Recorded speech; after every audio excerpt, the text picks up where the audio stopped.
Justin Fields had a bad game against the Giants. That does not mean it's time to panic, but it is a reminder the Jets need to build an offense around what he does well and avoid what he does poorly.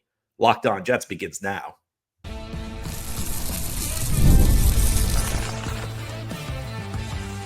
You are Locked On Jets, your daily New York Jets podcast. Part of the Locked On Podcast Network, your team every day.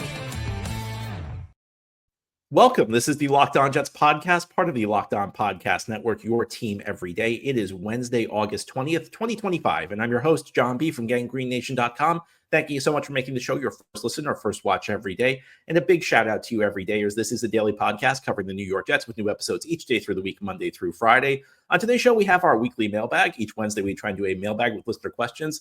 Thanks so much to everybody who sent in questions. Let's begin with Taylor, who writes, "Hey, John, all the Jets commentators are telling us not to panic. But as Jets fans, we know that usually means it's time to panic. In all seriousness, one thing that seriously concerned me watching the preseason game was that Justin Fields seemed unaware that there were Jets receivers other than Garrett Wilson. Do you think that says more about Fields' inability to see the field, a lack of good offensive scheming, or just a general lack of receiving talent on this roster?"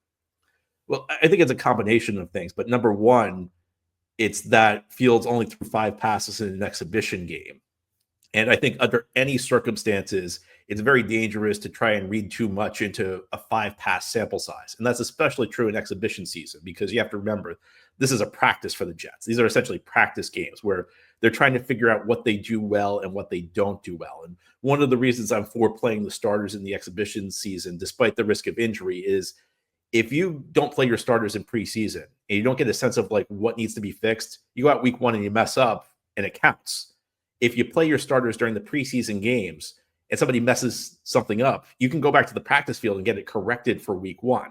The Jets are not game planning. The Jets are not focused on getting their playmakers in the best position possible. They're not focused on exploiting the weaknesses in the other team's defense. So there are lots of factors here that make reading too much into the results of these exhibition games a very dangerous enterprise. Week 1 against Green Bay, Fields looked pretty good. He had one drive. He led the Jets to a touchdown.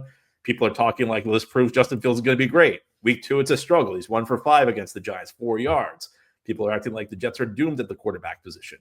So it might be best to zoom out a little bit and think about who Justin Fields has been through his first 4 years. And the answer to that is he's been a disappointing quarterback.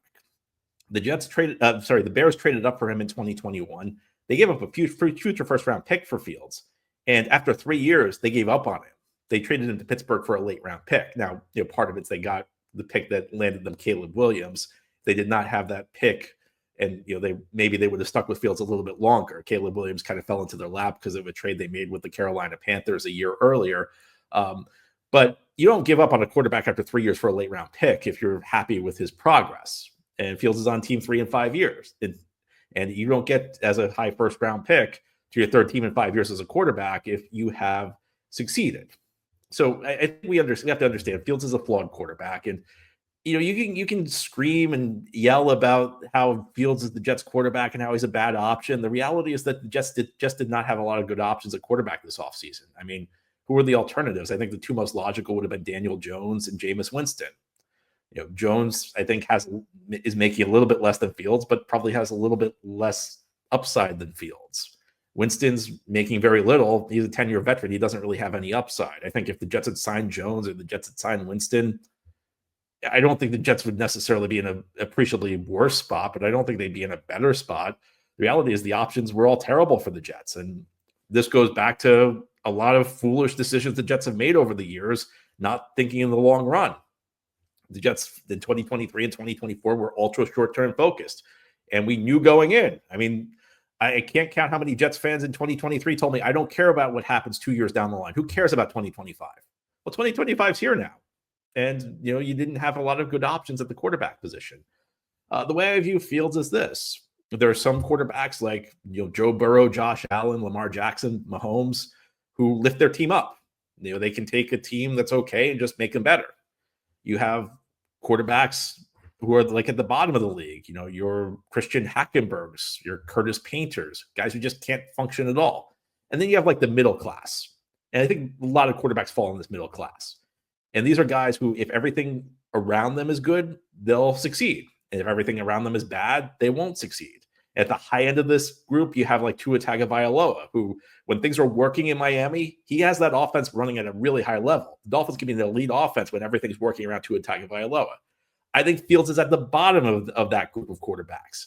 He's a guy where if things are working for him, if everything's going right around him, he can be okay. If one thing is wrong, though, with Fields, you're in a lot of trouble. If his first read's not open, you're in trouble. If he's under any sort of pressure, he's probably going to take a bad sack. So for the Jets, it's about figuring out ways to put him in good positions because he's not a guy who can lift the team. He's a very flawed quarterback. He's not a pure progression passer. He's a guy who has certain skills, certainly as a runner. Fields can be an impact runner. And if his first read's open, he can get the ball there. So what the Jets need to do is figure out ways to avoid the bad situations and put him into good situations. I don't think Fields was a great option. I've been talking a lot about Fields being a logical choice for the Jets.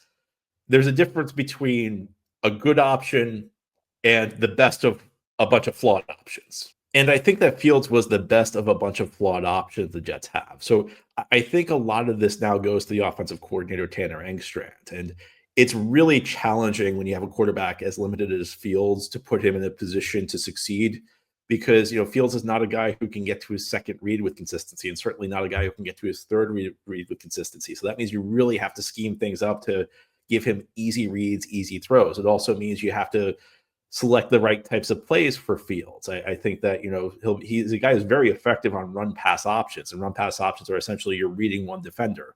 A lot of defenders, particularly linebackers, have both a run assignment and a pass assignment on a given play.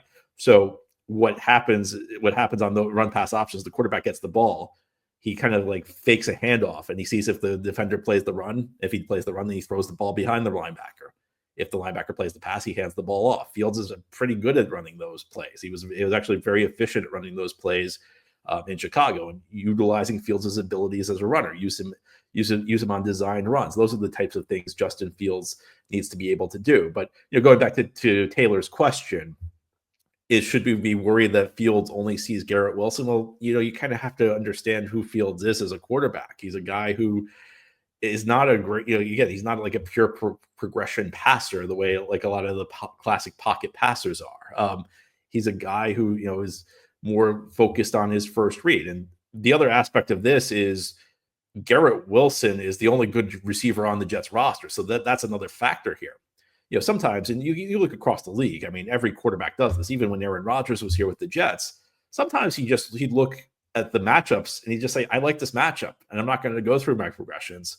I like this corner. I like this matchup with Devontae Adams versus this corner. So I'm throwing the ball to Devontae. And that's a perfectly reasonable way to play quarterback. You don't do it on every single play, but I think there are going to be a lot of times where Fields is going to look pre-snap. He's going to say, you know what? I don't like that Josh Reynolds matchup.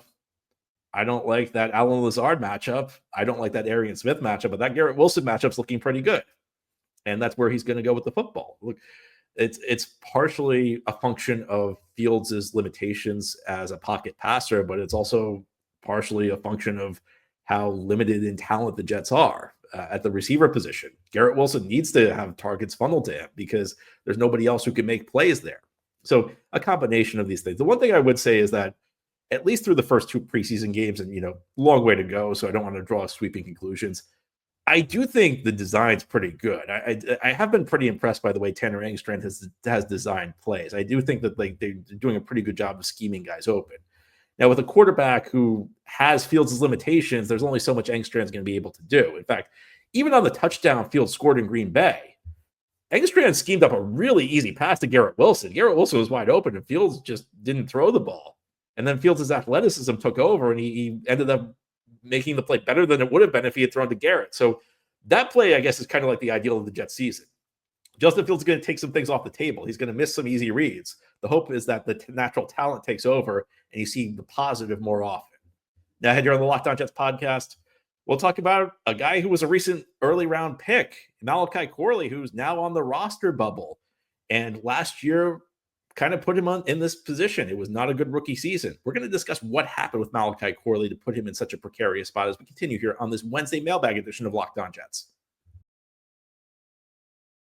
Today's episode of Locked On Jets is brought to you by Yahoo Fantasy. It's the best time of year. NFL kickoff is almost here, and that means fantasy football season's back in full swing. And this year, Yahoo Fantasy is turning things up with a fantasy football experience like never before.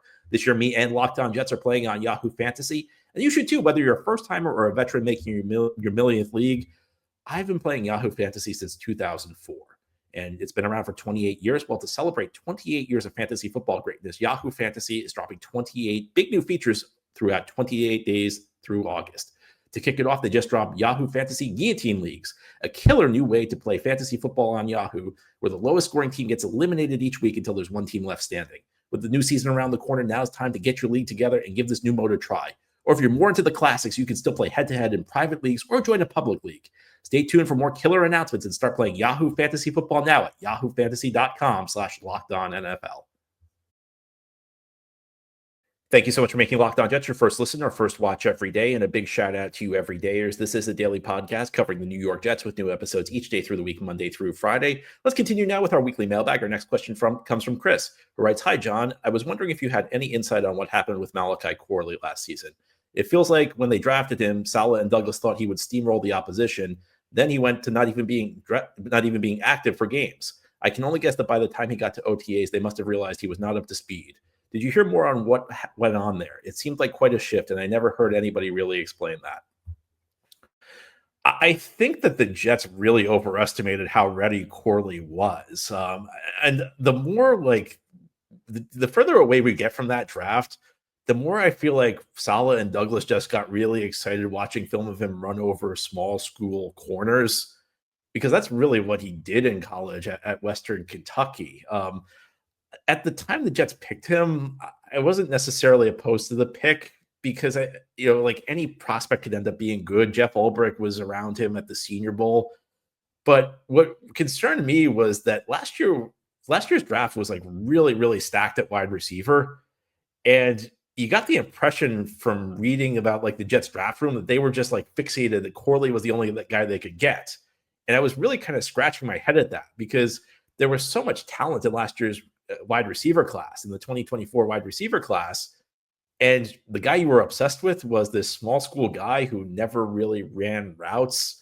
The second the Jets drafted him, I never thought he was going to make an impact as a rookie.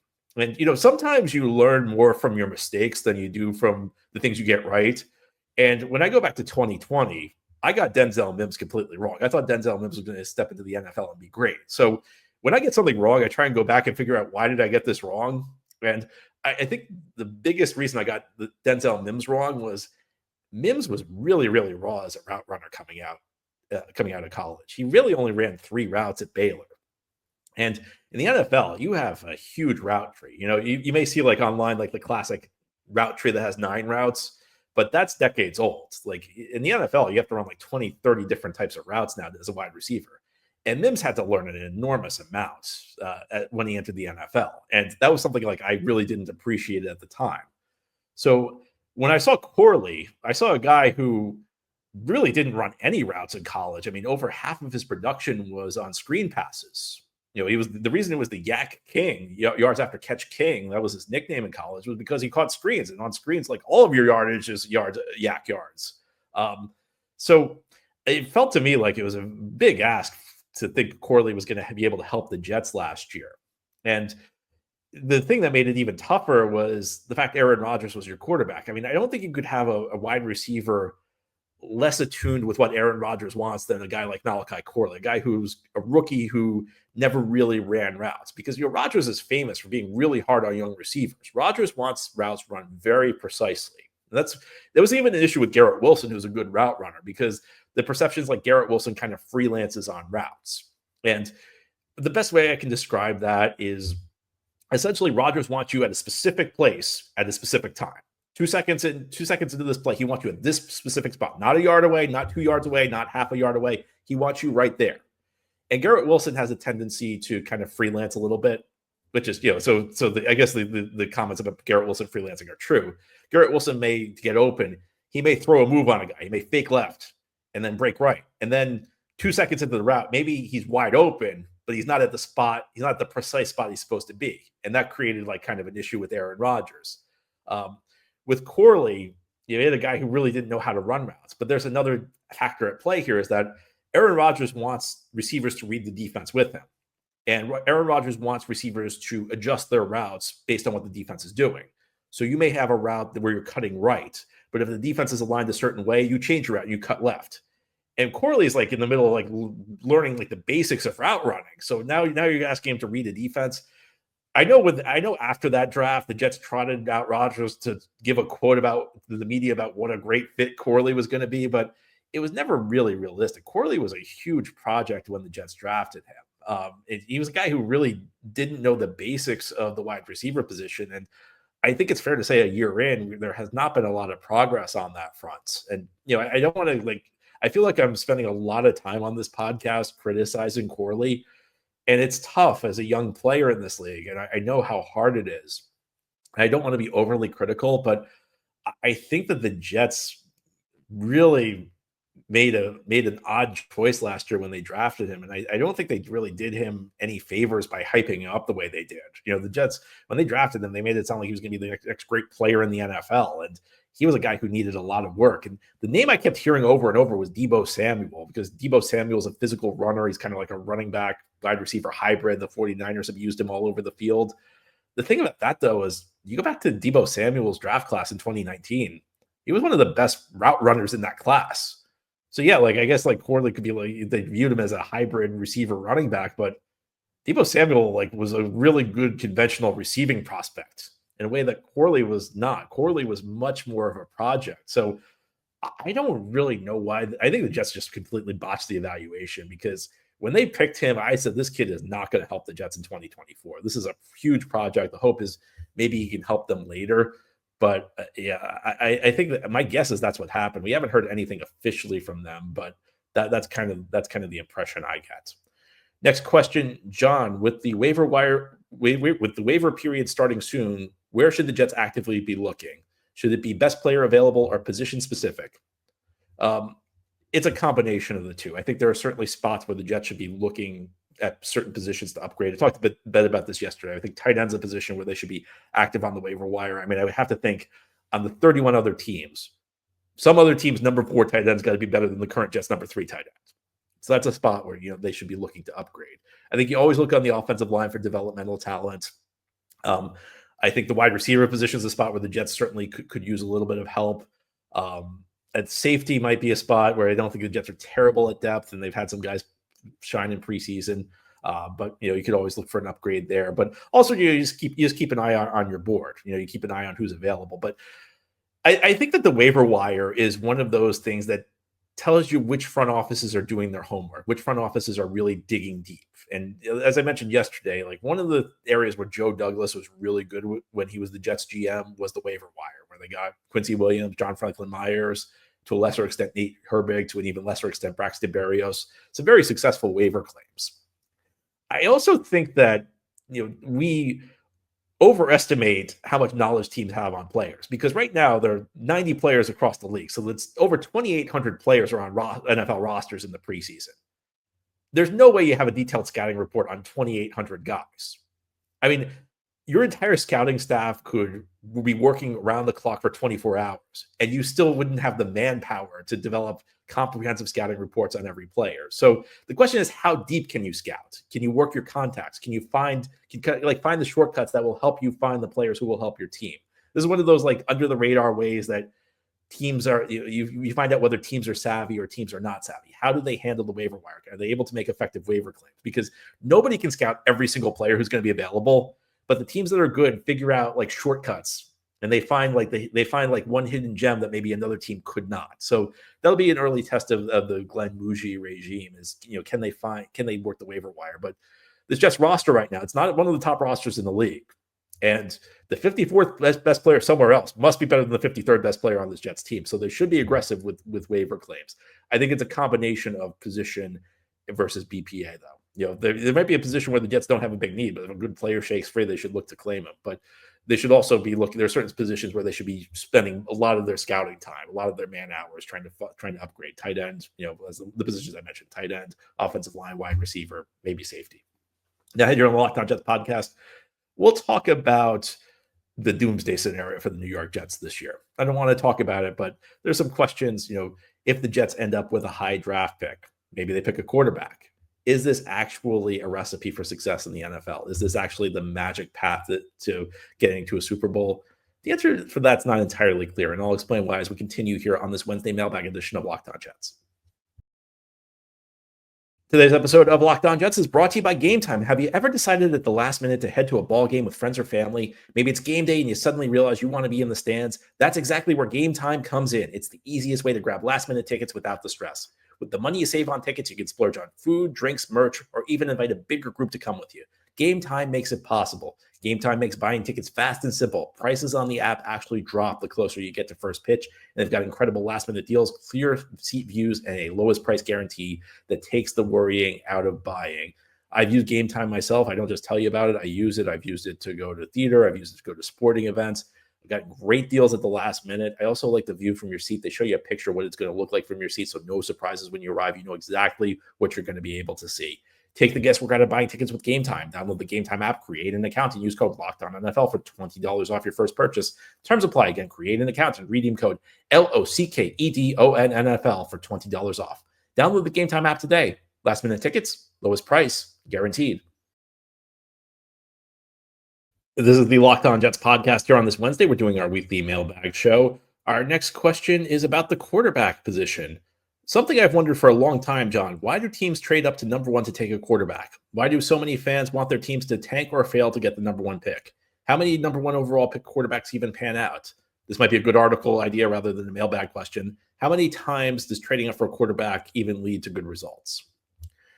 Well, I've actually written about something similar in the past. A few years back, when the Jets were having a bad season, and when the Jets are having a bad season in November, December, January, the topic of tanking always comes up. Should the Jets be losing games to get a better draft position? So I actually look back at Jets history and bad seasons where wins would drop their draft position, losses would increase them. And what I found was half the time the Jets actually ended up picking a better player with a lower pick than they would have picked with a higher pick. The example is 2006. If the Jets had gotten a high pick in the 2006 draft, they would have picked Reggie Bush. Everybody thought Reggie Bush was a superstar talent. They ended up winning a couple of games late season. They dropped to 4 and they picked DeBrickashaw Ferguson. The Jets were obviously much better off in the long run with DeBrickashaw Ferguson than they were with Reggie Bush. So it's really interesting because there were lots of examples where the Jets actually benefited by winning games and dropping their draft position. And I think this relates to the question because I think that we view tanking as this. I think sometimes people view tanking as this thing that can fix your franchise, but it doesn't really. I mean, remember in 2020 how the team that got Trevor Lawrence was going to be going to have the next great quarterback, and Trevor Lawrence entered the NFL, and he's just he's okay. He's a decent starter. I mean, the Jets would have been better off getting him than they ended up with Zach Wilson, but Trevor Lawrence hasn't lived up to the expectations. How about last year? Last year, Caleb Williams goes number one, and Caleb Williams was the guy everybody was purportedly tanking for. Jaden Daniels had a better rookie season. I mean, right now, if you could take Caleb Williams or Jaden Daniels, I think almost everybody would choose Daniels. That could, of course, could change this year, but I think the question raises a good point. Let's think about the top 4 quarterbacks. I think right now there's a pretty big consensus on who the top 4 quarterbacks are. They are Joe Burrow, Patrick Mahomes, Lamar Jackson, Josh Allen, and people put them in different orders, but I think everybody agrees these are the top 4. Burrow was the only one who went number 1 overall. And I would even say that the other 3 guys, Allen, Jackson, Mahomes, those were guys who needed to be developed. I think what it comes down to is whether we're talking about coaches or fans, people want a shortcut to success. And these shortcuts to success very, very rarely exist in the NFL. I think the 2 truest tank attempts we've seen in recent years were Cleveland in 2016 and 2017. And what have they gotten out of it? I mean, a couple playoff berths, 1 playoff win, and Miami in 2019. And the Miami 2019 one kind of failed because Brian Flores did a good job with that team and actually won enough games that dropped them out of the first pick. Miami made the playoffs a couple times. They haven't won a playoff game, though, since that tank attempt. There are no shortcuts in the NFL. You have to build a good team. This isn't like the NBA. And even in the NBA, like I think if you actually look at the results, tanking usually doesn't work there either. But in the NBA, like you have 5 players on the court at any given time. Like you have a big game. LeBron James can play 48 minutes and he's playing on offense, on defense the whole game. He's involved in every play. In the NFL, you've got 11 guys on the field at one time, and they only play half the time. You either play offense or defense. So one individual player has far less of an impact in the NFL than they do in the NBA. And one individual player in the NFL probably has less impact than they do in any other sport.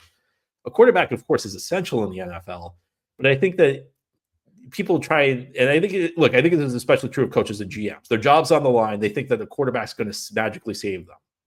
I actually think, like, you look across town, Brian Dable, Joe Shane, they think drafting Jackson Dart's going to save them. And Jackson Dart probably, like, I know he played well in the preseason. Jackson Dart may be a good quarterback in the long run, but he's got a lot to work on. And if they put him into regular season games, Jackson Dart's probably going to struggle. But guys get desperate. They want to save their job. They think that there's a quick fix out there. So getting the quarterback either through tanking or, picking a quarterback to save your job is like the magical fix that will solve all the problems with the franchise. I mean, look at the Jets. Sam Darnold's the guy I go back to. Whenever the Jets mess something up, you heard from the ownership, well, we have Sam Darnold. The issue is that Sam Darnold needed to be supported, and the Jets were such a dysfunctional franchise at that point that they kind of helped sink Sam Darnold. So, yeah, I'm not a believer in tanking. I don't think it really works at the end of the day. I think there are too many examples, and football is too complex of a game for that to actually be a viable approach. Our next question is from Dan, who writes, John, if going into the draft, Arian Smith's hands were considered average instead of bad, where would he have gone? I acknowledge that many believe the Jets reached on him by a round or two by taking him in the 4th. The more I watch Arian Smith, the less I think his issue is bad hands, and the more I think it's that he just doesn't track the ball well. And the drops are a result of him not tracking the ball particularly well. And I think this was particularly pronounced in that preseason game Saturday night against the Giants, where there was like one really egregious drop, but there were 2 to 3 other balls where they weren't really like bad drops, but they were very makeable plays if he just tracked the ball better. And there was one of them that they probably should have got a DPI on. The defender did hit him early, but it was the type of play he could have made. He still could have fought through the contact. And the thing is, like, when you get to the regular season, I don't think you can depend on playing like a practice squad level corner who doesn't know how to turn his head. But to answer the question, and I think tracking the ball is a big issue, but the drops were actually not at the top of my list of concerns with Arian Smith when the Jets drafted him. And I think that, and this is going to sound kind of crazy to say because I know wide receiver's position, it's mainly about catching the ball, but I think sometimes we get a little too obsessed. I don't think dropping passes is as big of a deal as people make it out to be. Jamar Chase drops a ton of passes. Does anybody really care about that? No, because he makes plays. My concerns with Arian Smith were, number one, he really wasn't productive till his final year in college. And sometimes what that means is that the guy wasn't that good until he was until he was the oldest player on the field. Think about like a high school football. If a guy looks good as a senior and another guy looks just as good as a freshman, who's got more potential? It's the freshman, because the freshman has room to grow. Same is true in college football, where if a guy doesn't produce till his last year, where he's just like the oldest player on the field, where he's more closer to his physical prime, that's not really a sign that he's a great prospect. So that's number one. Number two, I think that Smith's route running needs some work. That's how you make that's another key component of wide receiver play, is getting open, running good routes. And I don't think that he's a very nuanced route runner at this point. Number three is he's kind of undersized. He's a smaller type receiver. Now, you can make it in the NFL as a small receiver if you have blazing speed. And Smith does have the type of speed that could compensate for his lack of size, but still a concern. So I thought, like, even if you take out the drops, and I think the drops are really more a result of him lacking a specific skill, and that's tracking the ball, which is a pretty important skill, particularly for a deep threat, because you got to be able to read the trajectory of the ball and get to where you need to go. But even beyond that, look, I hope he's right. I hope he's good. And the thing is, like, I want to make it clear that, like, I hope I'm wrong about this prospect. This is not a prospect I would have taken in the 4th round. I think this was a late day 3 pick at best. And I think that's true because it's not just the drops, because it's not really just the hands, because it's a result of him having troubles tracking the ball. Even if you take the drops out, I don't know that he was a guy you should have picked in the 4th round. I hope I'm wrong on it. I really hope he goes out there and plays great for the Jets, and nobody would be happier than me. But I don't think the drops are really the thing that prevented him from being a higher pick. I don't think he's a day 2 pick if he doesn't have the drops. I don't think he's a consensus 4th rounder if he doesn't have the drops, because I think there were other flaws to his game, other concerns at least, when he entered the draft. Anyway, that's all for today's episode. This has been the Locked On Jets podcast, part of the Locked On Podcast Network. Your team every day is our motto. As always, if you enjoy the show, hit the subscribe button where you're watching or listening so that you'll never miss an episode. If you enjoy the show and you're listening on a podcast source, give it a 5-star review. And if you're watching on YouTube and enjoy the show, give this episode a big thumbs up and subscribe. It helps us out, helps other Jets fans find the podcast. Enjoy your Wednesday, everybody. We'll be back tomorrow to talk more Jets.